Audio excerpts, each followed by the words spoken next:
Mr. Farage has the floor. Years ago, Mrs Thatcher recognised the truth behind the European project. She saw that it was about taking away democracy from nation states and handing that power to largely unaccountable people. Knowing as she did that the euro would not work, she saw that this was a very dangerous design.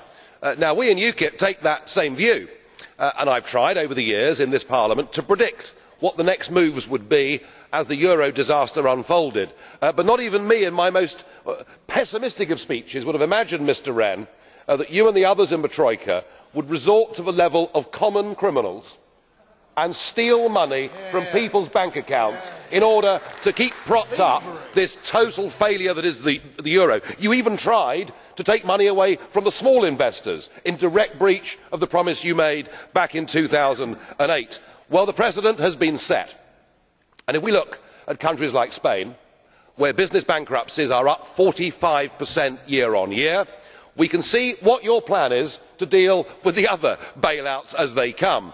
I must say, the message this sends out to investors is very loud and clear.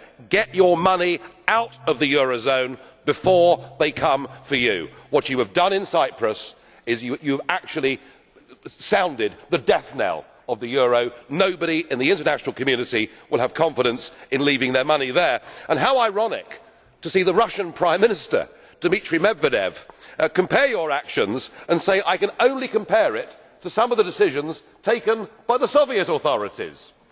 And then we have a new German proposal that says that actually what we ought to do is confiscate some of the value of people's properties in the southern Mediterranean eurozone states. This European Union is the new communism. It is power without limits. It is creating a tide of human misery, and the sooner it is swept away, the better. And what of this place? What of the Parliament? This Parliament has the ability to hold the Commission to account. I have put down a motion of censure debate on the table. I wonder whether any of you have the courage to recognise it and to support it. I very much doubt that, and I am minded that there is a new Mrs Thatcher in Europe, and he is called Frits Bolkestein, and he has said of this Parliament, remember he is a former Commissioner, it is not representative anymore. For the Dutch or European citizen, the European Parliament is living out a federal fantasy which is no longer sustainable. How right he is. Thank you, Mr. Farage.